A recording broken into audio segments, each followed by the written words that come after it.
Halo semuanya, pernah nggak sih kalian tuh ngerasa duit kalian cepet banget habis, tapi kalau ditanya buat apa, kayak nggak beli apa-apa gitu yang mahal. Tiba-tiba dompet, saldo rekening udah tipis, tapi nggak ada barang mahal yang kebeli. Nah, itu bisa jadi karena kalian kena jebakan barang atau kebiasaan murah yang kelihatannya sepele, tapi lama-lama bikin kalian boros tanpa disadari. Kita sering mikirnya, ah cuman 10.000, cuman 20.000, murah ini mah. Tapi kalau kejadiannya terus-terusan, ujung-ujungnya bisa lebih mahal dari beli barang yang berkualitas kalian. Dan yang paling nyebelin itu adalah pas kita sadar uang kita udah mau habis, yang kebeli malah hal-hal yang nggak penting atau gampang rusak. Jadi di episode kali ini, kita bakal bahas jebakan-jebakan finansial yang sering banget bikin kita kecolongan. Barang atau kebiasaan murah yang awalnya kelihatan hemat, tapi ternyata malah ngabisin duit dan disesali di kemudian hari. Stay tune sampai habis supaya nggak jatuh ke dalam lubang yang sama terus. Oke, let's go kita bahas. Mulai dari yang pertama yaitu barang murah yang gampang rusak. Kalian pernah nggak sih beli sesuatu karena murah banget, tapi akhirnya malah nyesel karena gampang rusak? Ini sering banget terjadi ya. Misalnya beli sepatu yang murah meriah, kualitasnya nggak jelas, yang pas dipakai seminggu 2 minggu atau sebulan, soalnya udah copot. Atau kabel charger murah yang awalnya kayak, ah cuma 20.000 doang. Tapi sebulan kemudian udah nggak bisa dipakai lagi. Nah ini yang jadi jebakan. Kita mikirnya hemat karena beli barang murah gitu ya. Padahal kalau dihitung-hitung, jadinya malah keluar duit lebih banyak buat beli lagi. Dan nggak cuma soal duit aja, tapi juga effort kita untuk bolak-balik beli barang baru. Bayangin kalau charger murah itu rusak pas lagi urgent, atau sepatu kalian copot pas lagi jalan di tempat umum. Rasa malunya itu loh, nggak sebanding sama harga murahnya. Jadi next time kalau kalian mau beli sesuatu, jangan cuma ngelihat harganya doang ya. Cek kualitasnya juga. Daripada beli charger 20.000 setiap bulan, mending beli yang 100 ribuan tapi bisa tahan setahun lebih kan? Hitung-hitung sebagai investasi kecil buat hidup lebih nyaman. Next, yang kedua yaitu jajan murah tapi sering. Ini nih kebiasaan yang sering kali nggak kita sadari. Kadang kita tuh mikirnya, ah cuman beli gorengan 3.000 doang, 5.000 doang. Atau es kopi susu 10.000 mah murah gitu ya. Tapi coba deh pikir, kalau setiap hari kalian jajan kayak gini, dalam sebulan bisa habis ratusan ribu. Dan itu baru buat jajan doang ya, belum yang lain. Yang bikin jebakan itu adalah nominalnya kecil. Karena murah, kita jadi nggak ngerasa bersalah untuk beli. Padahal kalau dijumlahin, bisa lebih mahal dari beli sesuatu yang lebih berguna. Aku pernah nih coba nge-track pengeluaran kecil-kecil kayak gini, dan hasilnya bikin kaget sendiri. Karena ternyata, duit yang habis buat jajan receh, itu bisa aku pakai buat beli sesuatu yang lebih penting. Kayak misalnya langganan gym, atau bahkan nabung buat barang yang lebih worth it. Bukan berarti nggak boleh jajan sama sekali ya, tapi coba kita batasi frekuensinya. Kalau memang kalian suka es kopi misalnya, mending coba buat sendiri di rumah. Jatuhnya kan lebih hemat. Sekali-sekali aja beli di luarnya. Next, yang ketiga yaitu promo makan hemat tapi jadinya boros. Nah, siapa di sini yang suka tergoda promo makanan? Misalnya ada diskon beli satu gratis satu atau cashback 5.000 kalau pakai dompet digital. Jujur ini tuh sering banget bikin kita jadi ngerasa hemat, padahal malah jatuhnya jadi lebih boros. Aku pernah ada di fase di mana setiap kali ada promo tuh, aku langsung check out gitu tanpa pikir panjang. Tapi setelah aku hitung-hitung lagi, justru aku jadi lebih sering pesan makanan online karena ngerasa mumpung promo gitu.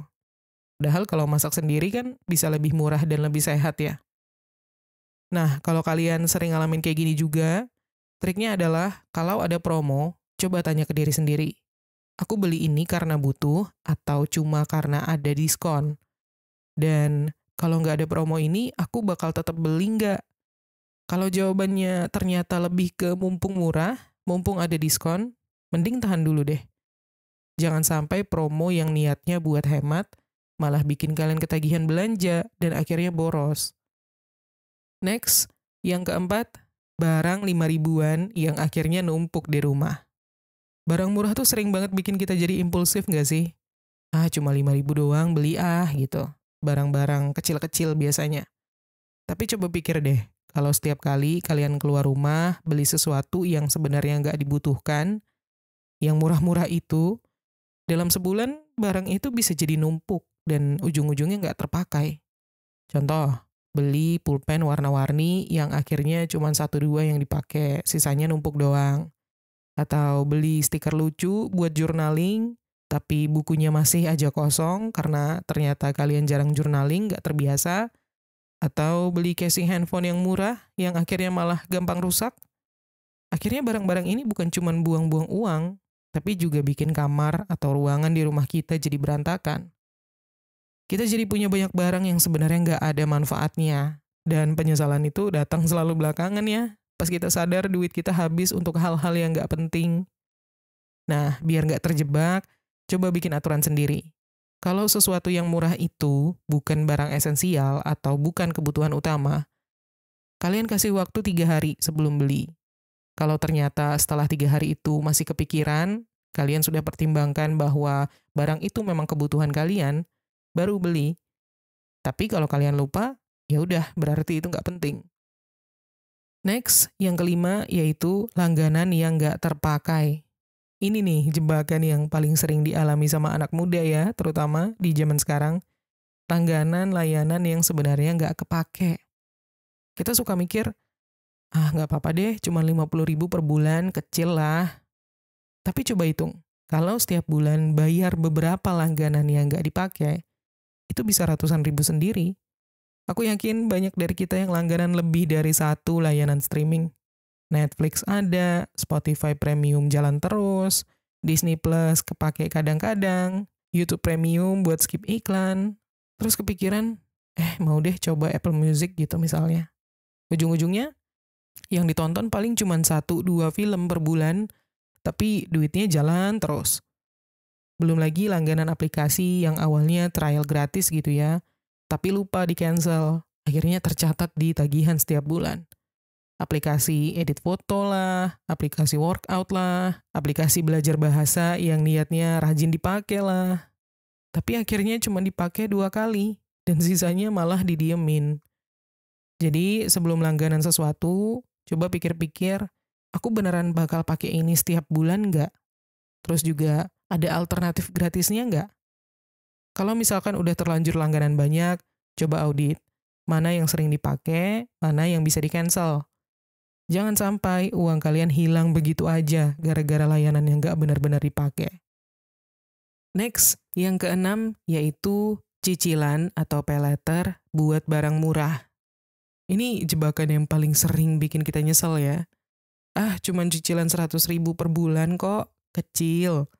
Tapi kalau cicilan-cicilan kecil kayak gini ada 5 atau 10 sekaligus, tiba-tiba gaji kita habis hanya untuk bayar utang-utang kecil yang sebenarnya nggak perlu. Handphone 2 juta dicicil 12 bulan. Jadinya malah lebih mahal karena kena bunga. Beli sepatu, diskon, tapi pakai pay letter. Bulan depan masih harus bayar, padahal udah kepengen beli barang lain lagi. Barang murah itu seharusnya bisa kita beli cash, bukan dicicil.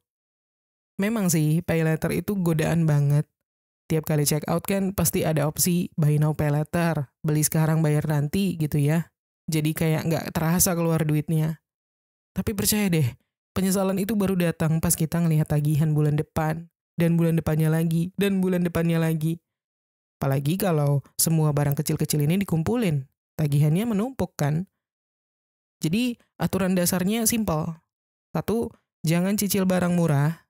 2, kalau bisa nabung dulu, mending nabung dulu. Dan 3, cicilan itu buat barang besar yang benar-benar dibutuhkan, bukan buat hal-hal impulsif. Kalau kalian pengen sesuatu tapi duit kalian itu belum cukup, ya udah lebih baik sabar dikit daripada harus bayar lebih mahal gara-gara bunga cicilan kan? Next, yang ketujuh adalah barang murah tapi ongkirnya mahal. Pernah nggak sih kalian nemu barang yang super murah di online shop, tapi pas check out tiba-tiba jadi mahal karena ongkirnya? Misal beli barang 10 ribu tapi ongkirnya 20 ribu. Atau ada flash sale Rp1, tapi ternyata ongkirnya lebih mahal dari barang itu sendiri. Ini sering banget terjadi ya kalau misalkan kita belanja online tanpa mikirin ongkir. Kita ngerasa dapat harga murah, tapi sebenarnya kita malah rugi. Karena ongkirnya bikin total harga jadi lebih mahal daripada beli di toko offline gitu. Nah, biar nggak terjebak, coba cek dulu total harga plus ongkirnya, bukan cuma harga barang. Terus juga ada seller lain nggak yang lebih murah? Dan juga bisa beli sekaligus barang yang lain nggak biar ongkirnya lebih hemat. Kalau bisa beli di toko yang free ongkir, atau cari yang bisa check out bareng biar lebih murah, mending kayak gitu. Jangan sampai karena tergoda harga murah, tapi akhirnya malah keluar duit lebih banyak dari yang seharusnya. Next, yang kedelapan, nongkrong murah tapi terlalu sering. Nah, siapa nih yang sering bilang, santai aja lah nongkrong kan murah, paling cuman beli es teh. Ini jebakan banget ya. Kayak misalnya kalian nongkrong di kafe setiap pulang kerja atau kuliah, nggak beli makanan berat memang, cuman pesan es teh 7.000 atau 10.000 gitu. Kelihatan murah kan? Tapi kalau kalian nongkrong itu 3 sampai 4 kali seminggu, dalam sebulan itu bisa habis 100 ribuan hanya buat es teh doang. Dan tahu sendiri kan, nongkrong itu nggak pernah cuman es teh aja. Lama-lama lapar, akhirnya pesan gorengan. Terus lihat teman lain pesan kopi yang mahal, kepikiran pengen juga. Belum lagi kalau tongkrongannya itu di tempat yang wifi-nya lemot. Akhirnya beli kuota buat tethering. Bocor halus banget gak sih? Padahal ya, kalau duitnya dikumpulin, itu bisa buat hal lain yang lebih bermanfaat. Misalnya buat top up dana darurat, buat nabung investasi kecil-kecilan, atau buat traktir orang tua makan enak sekali-kali gitu ya. Tapi bukan berarti nggak boleh nongkrong sama sekali, tapi aturlah frekuensinya. Kalau udah keseringan dan duit kalian malah bocor ke hal-hal kecil yang kayak gini, lebih baik kurangi dulu atau cari alternatif lain yang lebih hemat. Kayak nongkrong di rumah teman atau di taman yang gratis gitu. Next, yang kesembilan yaitu barang KW yang nggak tahan lama. Aku paham sih, barang original tuh harganya suka nggak masuk akal, apalagi buat kantong anak muda atau yang gajinya masih pas-pasan gitu ya. Tapi jangan salah, barang KW atau murahan itu seringkali malah bikin kita rugi di jangka panjang. Contohnya kayak beli baju KW di pasar yang murah, dipakai 2-3 kali, jahitannya udah mulai lepas. Bahannya tipis banget, dicuci 2 kali udah melar. Atau beli tas yang murah-murah gitu. Modelnya sih kece ya, tapi baru sebulan dipakai talinya putus, resletingnya macet. Akhirnya harus beli lagi. Atau misalnya kayak helm murahan gitu. Iya sih, cuman 100 ribuan. Tapi kalau jatuh, safety-nya nggak ada. Malah lebih bahaya buat diri kita sendiri. Nah, kalau dihitung-hitung, kita sebenarnya keluar duit lebih banyak karena harus beli berulang-ulang terus. Mending beli satu barang berkualitas yang lebih mahal dikit, tapi awetnya bisa bertahun-tahun. Nah, tipsnya simple. Pertama, beli yang berkualitas meskipun lebih mahal dikit. Kedua, beli cost per use. Kalau murah tapi nggak awet, ya percuma. Dan ketiga, utamakan keamanan. Jangan beli barang murah yang nyawa taruhannya. Jadi intinya, murah itu belum tentu hemat ya. Kalau ujung-ujungnya harus beli lagi dan lagi dan lagi, ya malah lebih boros kan.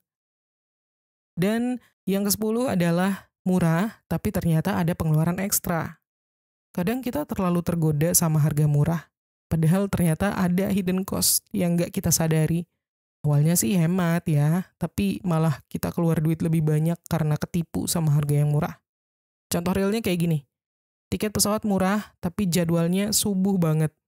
Akhirnya harus bayar taksi yang mahal buat ke bandara gitu ya, karena nggak ada transportasi umum di jam segitu.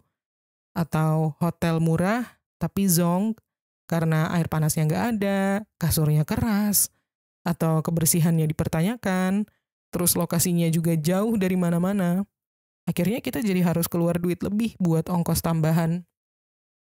Atau contoh lain misalnya kayak beli motor bekas yang murah tapi mesinnya rewel. Awalnya sih seneng ya dapat harga miring, tapi ujung-ujungnya harus bolak-balik bengkel dan bayar spare part yang mahal. Pokoknya Jangan gampang percaya sama harga murah sebelum kalian cek konsekuensinya.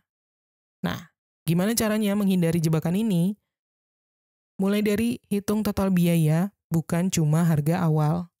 Tiket pesawat murah tapi harus bayar bagasi yang mahal? Mending cari yang agak mahal tapi udah include semuanya. Terus juga cek dulu reviewnya, jangan asal beli barang murah tanpa baca pengalaman dari orang lain. Dan juga pertimbangkan kenyamanan kalian. Kadang harga yang lebih mahal dikit, itu justru bisa bikin kita dapat pengalaman yang lebih enak dan gak stres. Jadi kalau ada sesuatu yang murah banget, jangan langsung impulsif. Pikir aja dulu, apakah ini beneran hemat atau cuman kelihatannya aja. Nah, banyak dari kita yang sering banget kecolongan dalam mengatur keuangan gara-gara barang ataupun kebiasaan yang awalnya kita anggap sepele tadi ya. Murah kok, nggak masalah gitu. Ternyata lama-lama boros juga. Makanya kita butuh strategi cerdas supaya nggak terjebak di pola pikir yang bikin kantong jebol. Ada beberapa cara supaya kita nggak gampang kebobolan nih gara-gara godaan barang murah. Cara yang pertama yaitu gunakan aturan bakal kepake nggak nih? Pernah nggak sih kalian beli sesuatu cuman karena FOMO? Kayak misalnya ngelihat kaos oversize yang lagi hype, kalian beli, tapi akhirnya cuma numpuk di lemari karena ternyata warnanya nggak cocok, bahannya nggak nyaman, atau modelnya nggak sesuai sama gaya kalian gitu. Nah, sebelum check out atau bayar di kasir, tanyain ke diri sendiri, aku benar-benar butuh ini nggak sih? Barang ini bakal sering aku pakai atau cuma jadi pajangan? 3 bulan dari sekarang, masih kepake nggak? Kalau kalian ragu atau jawabannya kayaknya bakal kepake sih, itu tanda buat skip aja. Karena sering banget ya kita tuh beli sesuatu bukan karena butuh, tapi cuman karena lagi hype atau lagi ada diskon. Dan bisa juga pakai tes 3 hari ya, sekali lagi, tahan dulu belanja barang tersebut selama 3 hari. Kalau setelah itu masih kepikiran dan udah yakin banget bakal sering terpakai, baru beli. Tapi kalau dalam 3 hari ternyata kalian udah lupa, berarti cuma nafsu sesaat doang. Next, cara yang kedua, jangan ketipu harga murah, lihat kualitasnya. Yang sering terjadi itu adalah kita sering ngerasa pinter kalau udah dapet barang yang murah. Aku nemu hoodie cuma 50 ribuan nih, untung banget, misalnya. Tapi setelah dipakai beberapa kali, bahannya mulai berbulu, jahitannya lepas, dan akhirnya nggak nyaman dipakai. Boro-boro hemat, malah buang-buang duit kan jatuhnya karena harus beli lagi. Jadi contohnya kayak beli baju yang murah, tapi pas dicuci sekali langsung melar. Atau beli sepatu yang murah, tapi solnya gampang copot. Atau beli earphone murah, tapi baru sebulan udah mati sebelah. Jadi triknya adalah, pertama, bandingin dulu harga dan kualitas. Kalau misalkan ada beda harga dikit, tapi kualitasnya jauh lebih bagus, mending pilih yang lebih tahan lama. Terus juga jangan lupa baca review. Jangan cuma tergoda sama harga yang murah aja, tapi cek juga pengalaman orang lain yang udah beli duluan. Dan coba lihat bahan dan jahitannya. Kalau beli baju atau sepatu gitu ya, coba cek dulu, nyaman nggak? Bisa tahan lama nggak? Ingat, hemat itu bukan berarti asal murah. Hemat itu ketika kita beli sesuatu yang bisa tahan lama dan nggak perlu beli ulang terus-menerus. Next, cara yang ketiga, hati-hati sama gimmick, diskon, dan promo. Diskon itu salah satu jebakan yang paling bahaya deh. Siapa yang tiap buka marketplace ngeliat notifikasi, flash sale mulai dari Rp1, terus langsung kepo. Atau ngeliat tulisan, beli 3 gratis 1, padahal sebenarnya cuma butuh 1 doang. Nah, sebelum kalian tergoda sama promo-promo yang kayak gini, tanya ke diri kalian sendiri, ini beli karena butuh atau cuman karena murah? Kalau nggak ada promo, bakal tetap beli nggak? Lagi-lagi ya, kalau jawaban kalian enggak, ya udah berarti nggak usah dibeli. Jangan jadi korban marketing. Brand, toko, marketplace, itu pinter banget bikin strategi biar kita ngerasa rugi kalau nggak beli. Padahal kenyataannya ya, kita malah ngeluarin duit lebih banyak untuk barang yang nggak penting. Nah, tips biar nggak gampang terjebak diskon, pertama, masukin wishlist dulu. Jangan langsung check out. Tunggu beberapa hari, kalau masih kepikiran dan benar-benar butuh, baru beli. Kedua, bikin budget belanja. Jangan gampang tergoda diskon yang besar. Kalau memang itu di luar budget kalian ya jangan beli. Dan ketiga, fokus pada kebutuhan, bukan harga yang murah. Kadang lebih baik beli satu barang yang berkualitas tanpa promo loh, daripada beli banyak barang, tapi murahan karena diskon gitu. Next, cara yang keempat, catat pengeluaran yang murah tapi sering. Ini kayak misalnya jajan kopi 15.000 tapi setiap hari, kayak murah kan? Tapi kalau dikali sebulan, udah 450.000. Setahun, 5 jutaan lebih. Atau beli rokok, setiap hari satu bungkus, harganya 40.000, 50.000. Sebulan udah hampir 1,5 juta tuh. Atau kalau kalian langganan ojek online setiap hari karena males naik transportasi umum misalnya. Oke lah, sekali naik cuma 10.000. Tapi kalau PP setiap hari, satu bulan bisa 1 juta sendiri, cuman buat ojol. Jadi, cara biar nggak kecolongan di sini adalah bikin batas maksimal buat jajan harian. Misalnya, kalian alokasikan 20.000 per hari untuk jajan. Kalau udah habis ya stop. Terus juga coba tulis pengeluaran kecil kalian selama 1 bulan. Serius deh, ini bakal bikin kalian lebih sadar seberapa banyak uang yang kalian keluarin tanpa kalian sadari. Bisa pakai aplikasi catatan keuangan atau simple aja di notes handphone gitu ya. Dan juga pakai sistem tukar nilai sebelum beli. Misal, kalian mau beli minuman manis, boba gitu, 25.000. Pikir dulu kayak misalnya, ini setara sama 2 kali makan nasi ayam, atau ini setara biaya Netflix sebulan. Kalau kalian rasa itu tetap worth it, ya silahkan beli. Tapi kalau enggak, skip aja. Intinya, jangan remehkan pengeluaran kecil. Karena murah tapi sering, itu sama dengan boros juga. Dan cara yang kelima, bawa uang pas-pasan kalau keluar. Pernah nggak sih kalian keluar rumah tanpa ada rencana belanja gitu, tapi pulang-pulang kantong kering? Awalnya cuma niat jalan-jalan, malah beli baju lah, jajan kopi lah, terus bayar parkir, tiba-tiba duit habis. Nah, trik simpelnya, bawa cash secukupnya aja. Misalnya kalau kalian cuma niat makan sama transport, ya bawa duit sesuai budget itu aja. Selain itu, jangan bawa kartu kredit atau pay letter kalau nggak butuh. Karena makin gampang akses kalian ke uang, makin gampang juga kalian kalap belanja. Dan pakai dompet digital seperlunya. Kalau bisa, matiin fitur auto top up biar nggak kebablasan pakai saldo. Intinya, kalau nggak mau kebobolan di hal-hal yang nggak penting, batasi akses ke uang kalian sendiri. Karena kalau duit ada di tangan, pasti deh godaan buat belanja makin gede. Jadi, murah itu nggak selalu hemat ya. Kadang kita ngerasa ngeluarin sedikit uang itu nggak masalah, tapi kalau dikit-dikit dan sering banget, ya akhirnya jebol juga. Cobalah untuk lebih sadar sama pola pengeluaran kalian. Jangan gampang tergoda barang murah yang ujung-ujungnya gampang rusak. Jangan kejebak promo yang sebenarnya nggak perlu. Dan yang paling penting, jangan nyesel belakangan. Karena mencegah itu lebih gampang ya daripada mencari cara untuk nutupin kebocoran yang udah terjadi. Oke ya, segitu dulu episode kali ini. Semoga bermanfaat dan terima kasih udah nonton. Sampai ketemu lagi di tips menuju kekayaan berikutnya.